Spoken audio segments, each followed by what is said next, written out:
Sam बहादुर एक बहुत ही घटिया समय पर रिलीज हुई एक बहुत ही बढ़िया फिल्म है। अगर ये व्यक्ति, ये विक्की कौशल नाम का जीव अगर इसी गति से चलता रहा ना तो वो दिन दूर नहीं है जब ये भारतीय सिनेमा के इतिहास का सबसे वर्सेटाइल अभिनेता बनकर उभरने वाला है। हम रहें या ना रहें, हमारी इस वर्दी का गौरव हमेशा रहेगा। कहने को तो सैम बहादुर जितने पैसों में बनी थी उससे दुगने से अधिक इसने कमा लिए, लेकिन फिर भी मेरा मानना है कि यह फिल्म बेहद अंडररेटेड है। इसके विषय में और बात होनी चाहिए थी, इसकी और चर्चा होनी चाहिए थी। ये फिल्म अपने पूरे पोटेंशियल पर खेल ही नहीं पाई। वही होता ना कि कई बार किस्मत खराब रहती है, डेट्स उस तरीके की इन्हें नहीं मिल पाई, इन्हें एनिमल के साथ फिल्म रिलीज करनी पड़ी। एनिमल इतनी बड़ी फिल्म बन गई कि इसको ना तो उतनी स्क्रीन्स मिली जिस कारण उतनी चर्चा ही नहीं हुई। मैंने भी बहुत देर से फिल्म देखी है, बहुत ही देर से रिव्यू बना रहा हूं, पर मुझे लगता है कि आप अंत तक देखेंगे। एंड आपने एनिमल के रिव्यू को इतना सहयोग किया था, इतना प्रेम दिया था, इस वीडियो को भी उतना ही देंगे। तो देखिएगा और कमेंट करके बताइएगा कि आपको रिव्यू कैसा लगा, और आपने फिल्म देख लिया तो फिल्म कैसी लगी, और वीडियो को साझा करना ना भूलें। सीधा फिल्म की समीक्षा की बात करें तो सबसे पहले कहानी की या पटकथा की बात करूंगा तो सीधी सी बात है, बायोपिक है। कहानी में कुछ नया लिखने को लेखक के पास, निर्देशक के पास नहीं था, लेकिन फिर भी चीजों को दर्शाने का वही जो बात होती है ना कि एक फिल्म स्क्रिप्ट पे अलग दिखती है और स्क्रीन पे अलग दिखती है। स्क्रीन पे फिल्म को बहुत ही अच्छे से प्रदर्शित किया गया है।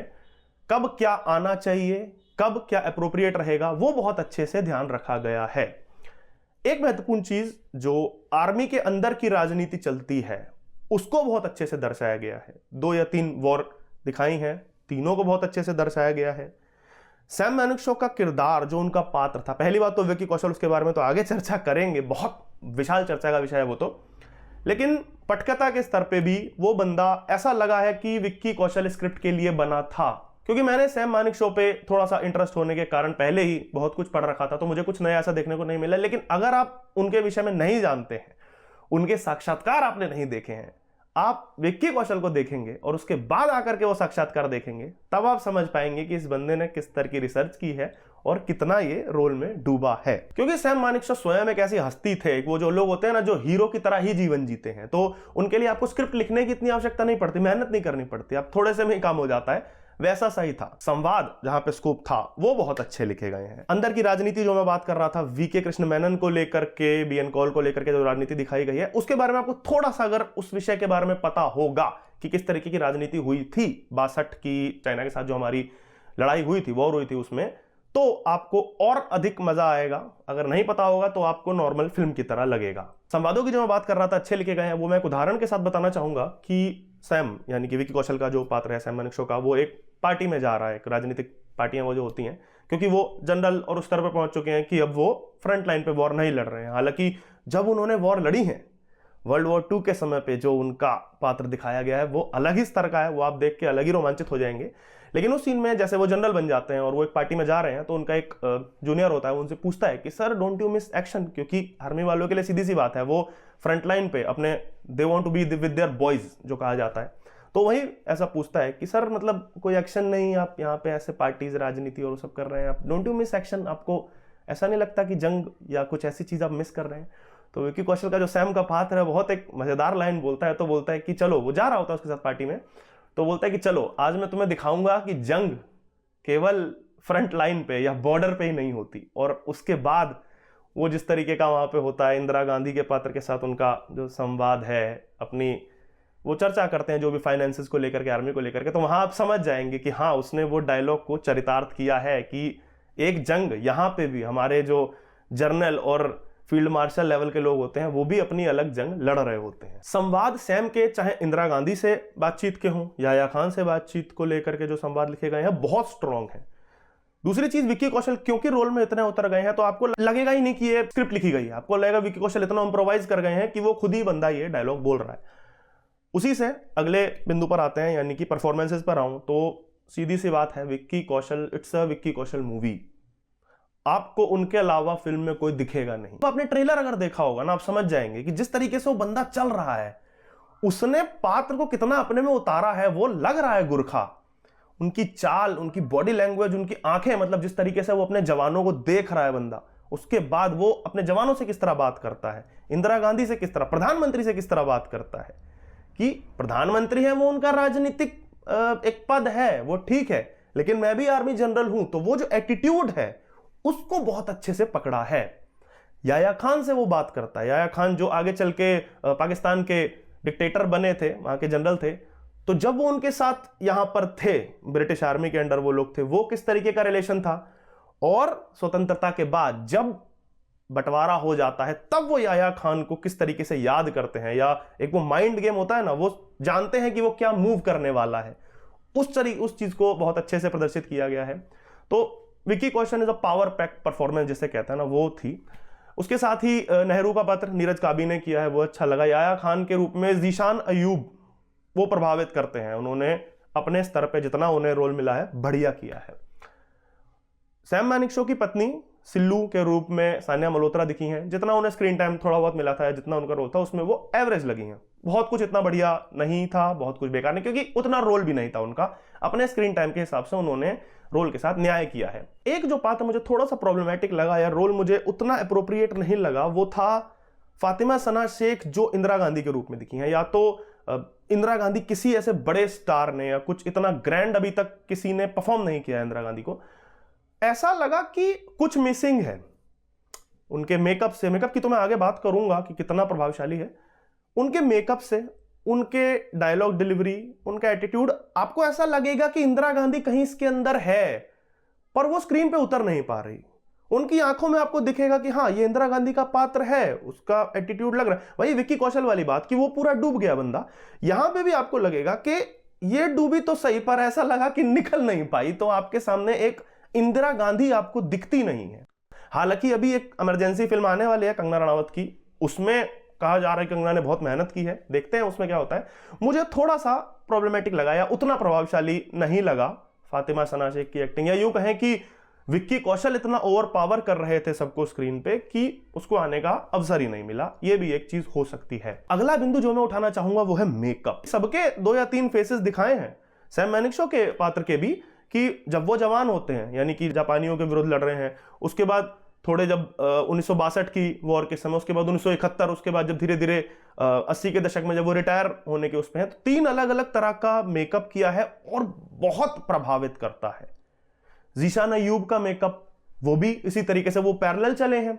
वो पहले सैम के पात्र के साथ थे, उसके बाद बंटवारे के बाद वो पाकिस्तान चले गए, उसके बाद जब वो डिक्टेटर बन जाते हैं, वो तीनों अलग अलग स्तर पे जो प्रोस्थेटिक लगाए गए हैं उनके, बहुत बढ़िया काम। मेकअप के बाद प्रोडक्शन डिजाइन, आर्ट डायरेक्शन की बहुत प्रशंसा करनी होगी, क्योंकि ये एक पीरियड फिल्म थी तो उनमें ये कठिन होता है। प्रोडक्शन डिजाइन इनको नहीं पता, मैं बता दूं कि जैसे फिल्म 1990 की है, तो 90 के दशक में लोग कैसे कपड़े पहनते थे, कैसे बाल रखते थे, गाड़ियां बाइक किस तरीके की चलती थी, या ज्योग्राफी के बेसिस पर भी होता है कि आपकी फिल्म दिल्ली में बन रही है तो आप दिल्ली में पहाड़ नहीं दिखा सकते बर्फ के।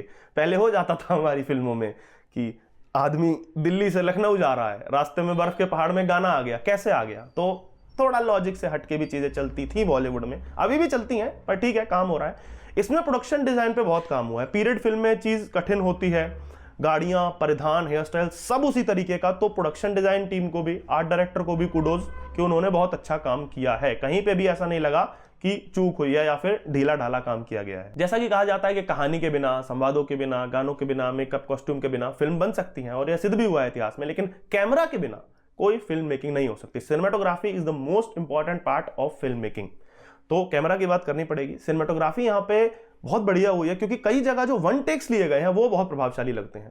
कई शॉट्स होते हैं जहां पे एकदम कैमरा घूम जाता है, वो आपको लगेगा कमरे का ही शॉट है, आपके पात्र के साथ कैमरा अंदर घुसता है, दूसरे पात्र पे फोकस होता है, लेकिन जैसे ही आपके इस पात्र पे आता है तो वापस घूम के आता है, वो कट नहीं लग रहा वहां पे, तो वो आपको देखने में एक जो व्यूअर एक्सपीरियंस होता है उसको एनहेंस कर देता है। वॉर के शॉट्स हैं 2 या 3, जैसा कि मैंने बताया, वॉर दिखाई गई हैं, उसमें 1 टेक लिए गए हैं कि कैसे चीजें, एक शॉट है बहुत अच्छा सा, विक्की कौशल उसमें आ रहे हैं, उनके जो पूरा काफिला चल रहा है उस पर हमला होता है, तो विक्की कौशल उनके जो घायल सैनिक हैं उनको देखते हुए एक एक करके उठा रहे हैं और आ रहे हैं, आते हैं, वो एक ट्रक को क्रॉस करते हैं, दूसरे ट्रक को करते हैं, तीसरे को करते हैं, तो कैमरा उनके साथ साथ पीछे आया है, और उसके बाद जब वो आगे जाते हैं वो साथ साथ आगे भी गया है। इसके साथ ही सिनेमाटोग्राफी में कहा जाता है कि एंगल्स का बहुत एक महत्वपूर्ण रोल होता है, किसी को ऊपर से दिखाना है, किसी को नीचे से दिखाना है। सैम मानेकशॉ के कुछ लो एंगल शॉट्स लिए गए हैं जिसमें मतलब उनका जो पात्र है, जो किरदार है, और विशाल लगता है और ग्रैंड लगता है। सिनेमेटोग्राफी के बाद एडिटिंग की बात करें तो शुरुआत में थोड़ी सी नॉन लीनियर चली है, उसके बाद सीधी चली है फिल्म, लेकिन यहां पे प्रशंसा जिस चीज की करनी होगी वो है कि ओरिजिनल शॉट्स लिए गए हैं, चाहे वो वॉर के हों। एक आइकॉनिक फोटो जो हमारी चलती है 1971 की लड़ाई की, इसका ओरिजिनल शॉट लगाया गया है, बहुत सारे ओरिजिनल शॉट्स लिए गए हैं और उनको जहां जहां प्लेस किया गया है। कई बार ऐसा हो जाता है कि फिल्म अलग चल रही होती है, अचानक से कोई ओरिजिनल शॉट आता है तो आपको ऑड सा लगता है, ये कहीं भी फिल्म में ऑड नहीं लगा। तो उसको प्लेस करने का जो एडिटर का जो दिमाग है वो उसने अच्छा चलाया है और कहीं पर भी वो आपको ऐसा नहीं लगता कि जबरदस्ती घुसाया गया है, वो आपको लगेगा फिल्म के साथ ब्लेंड कर गया। जैसे महेंद्र सिंह धोनी फिल्म में ये चीज बहुत अच्छी दिखाई गई थी, MS धोनी जो उनकी फिल्म थी, उनकी बायोपिक थी, उसमें ऐसा ही इसमें है, आपको लगेगा कि ये फिल्म का पार्ट है, ये तो शूट हुआ है। संगीत या बैकग्राउंड म्यूजिक की बात करें तो ऐसी फिल्मों में जो बायोपिक होती हैं और इस तरीके की वॉर मूवीज, उनमें गाने उस तरीके का प्रभाव नहीं डालते, लेकिन हाँ वो वॉर क्राई के रूप में आए तो बहुत प्रभावशाली लगते हैं। जैसे उरी में भी हमने ऐसा देखा था, इसमें भी वैसा ही है। गाने कोई उस तरीके के नहीं है, एक आध रोमांटिक गाना है वो सैम की निजी जीवन को लेकर के है। बैकग्राउंड म्यूजिक जहां जहां फिल्म में बजा है वॉर के समय पे, वो आपको बहुत प्रभावशाली लगेगा। अगर आप थिएटर में देख रहे होंगे तो वो जब भन्न से आपके ऊपर लगता है तो बहुत अच्छा लगता है। आप घर में लैपटॉप पे किसी पे देख रहे हैं फिल्म तो अच्छे साउंड के साथ देखेंगे तो वो बढ़िया लगेगा। गानों की बात करें तो गाने एक आध जो है वो उस तरीके के नहीं है कि जैमिंग मटेरियल बन जाए, कि मतलब एक होता ना कि जबान पे चढ़ जाए, वही एनिमल के जमाल कुडू या अर्जन वेली की तरह, उस तरीके के गाने नहीं है। लेकिन फिल्म में जहां वो डाले गए हैं वो अपना काम ठीक करते हैं। एक समय था कि फिल्म में गाने बोर कर दिया करते थे, अब वो थोड़ा समय चला गया है बॉलीवुड, और यहां पे भी वैसा ही लगा है। आपको फिल्म में जहां गाना डाला गया है अच्छा लगेगा। एक गाने पर विशेष बात करना चाहूंगा, 71 की लड़ाई फिल्म में दिखाई गई है, उसमें शंकर एहसान लॉय का एक गाना बजा है, बढ़ते चलो। ऐसा नहीं है कि बहुत बढ़िया गाना है, वो गाने होते हैं ना जो थिएटर से बाहर आने के बाद भी बजते रहते हैं, आप गुनगुनाते रहते हैं, या फिल्म देखने के बाद भी आपके साथ रहते हैं, ऐसा बिल्कुल नहीं है। वही बात जब फिल्म में आता है तब रोमांचक लगा है। इस गाने की महत्वपूर्ण चीज ये है कि इसमें अलग अलग रेजिमेंट्स के, आर्मी के अलग अलग रेजिमेंट्स के वॉर क्राई बोले गए हैं। फिर वो चाहे बद्री विशाल की जय हो, भारत माता की जय, जो बोले सो निहाल, बजरंग बली की जय, वो जिन मूवमेंट्स पे आते हैं, जैसे 4 या 3 या 4 मिनट का गाना है तो 1 मिनट बाद 2-4 रेजिमेंट्स का आएगा, फिर 1 मिनट बाद अगली 2 रेजिमेंट का, फिर 1 मिनट बाद अगली।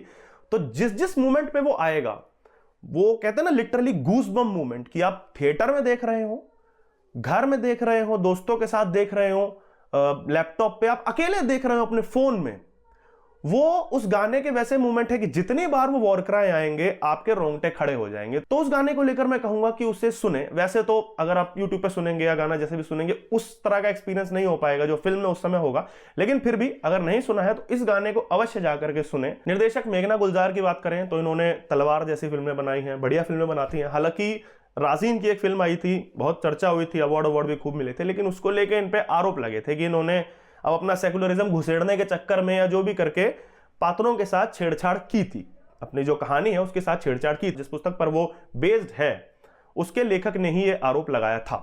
यहां पे भी फिल्म देखने से पहले मुझे थोड़ा सा एक था कि कहीं मेघना गुलजार अपना वाला एंगल ना डाले उसमें कुछ, पर क्योंकि इसमें कुछ स्कोप नहीं है, मैंने कहा ना वो बंदे का किरदार ही इतना बड़ा है कि उसमें कुछ आपको स्कोप बचता नहीं करने का। फिर भी थोड़ी बहुत चीजें मुझे लगता है संवादों को लेकर की गई हैं, नेहरू को लेकर के, नेहरू को कुछ डाइल्यूट दिखाने का प्रयास किया गया है, चीजों को लेकर न्यूट्रल दिखाने का प्रयास किया गया है। एक जगह विकी कौशल बोलते हैं, सैम मानेकशॉ के रूप में वो बोलते दिखते हैं कि हमारे पिछले प्रधान, इंदिरा गांधी की वो बात कर रहे हैं और कह रहे हैं कि नेहरू की तरह, मतलब पिछले प्रधानमंत्री की तरह इमोशनल नहीं है। वो चाइना के साथ जो लड़ाई थी उस संदर्भ में बात हो रही है, तो बोलते हैं कि इमोशनल नहीं है।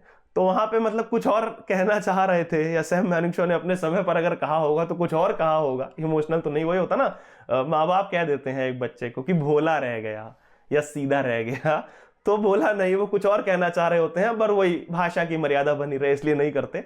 तो ये थोड़ी बहुत चीजें की गई हैं, बाकी इतना कुछ खास स्कोप था नहीं कि मेघना गुलजार या कोई भी छेड़छाड़ कर पाता। सैम बहादुर देखने की सलाह तो मैं दूंगा, इसके साथ मैं भी कहूंगा कि सैम मानेकशॉ के साक्षात्कार अवश्य देखें, यूट्यूब पे बहुत पड़े हैं, और जब आप देखेंगे उनके बोलने का, उनके बात करने का जब आप तरीका देखेंगे तो आप समझेंगे कि ये बंदा एक वो होता है ना, एक कई लोगों में वाइब होती है कि चलते फिरते थग लाइफ मूवमेंट, उनका जीवन थग लाइफ होता है। उनके बात करने का तरीका वो इंटेंशनली नहीं कर रहे होते, वो इस फिल्म में भी दिखाया गया है। वो एक जर्नलिस्ट है, उससे बात कर रहे हैं तो वो उसको स्वीटी कह के बुला रहे हैं, तो उस जर्नलिस्ट को लगता है कि मेरे साथ फ्लर्ट कर रहे हैं, तो अपने एक अधिकारी को, अपने जूनियर को कहते हैं कि ठीक है, एस्कॉर्ट द लेडी, आप उनको छोड़ कर आओ स्वीटी।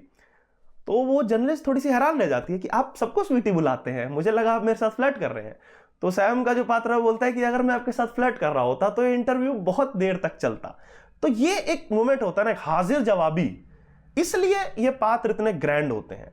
एक और महत्वपूर्ण चीज है कि ऐसे वाले जो पात्र होते हैं देखा जाए तो, चाहे वो धोनी हो गए, मिल्खा सिंह मैंने बात की, ये सैम मैनेक्शॉ का किरदार हो गया, विकी कौशल ने एक अभी सरदार उधम सिंह का किरदार निभाया था फिल्म में, वो भी बहुत अच्छी फिल्म थी।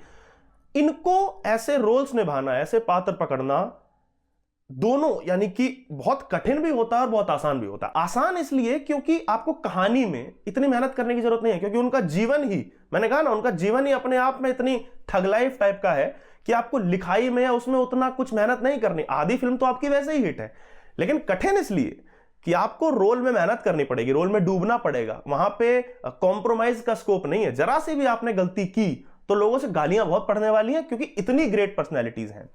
तो अगर आप सैम मैनेक्शॉ के इंटरव्यू देखेंगे, उसके बाद आप विक्की कौशल के अभिनय का, वो रोल में जिस तरीके से डूबे हैं, उसको और सराह पाएंगे, जो कि मुझे भी लगा। क्योंकि मैंने बताया कि मैं सैम मैनेक्शॉ के साक्षात्कार मैंने पहले देखे हुए थे, उसके बाद जब मैंने विक्की कौशल को देखा स्क्रीन पर, तो मुझे लगा कि हाँ, ये बंदा जेन्युइन है, इसने मेहनत करी है। जैसा कि मैंने वीडियो के प्रारंभ में कहा था, ये बंदा अगर ये इसी गति से चला ना, तो ये भारत का, सिनेमा के इतिहास का सबसे वर्सेटाइल एक्टर बन के उभरने वाला है।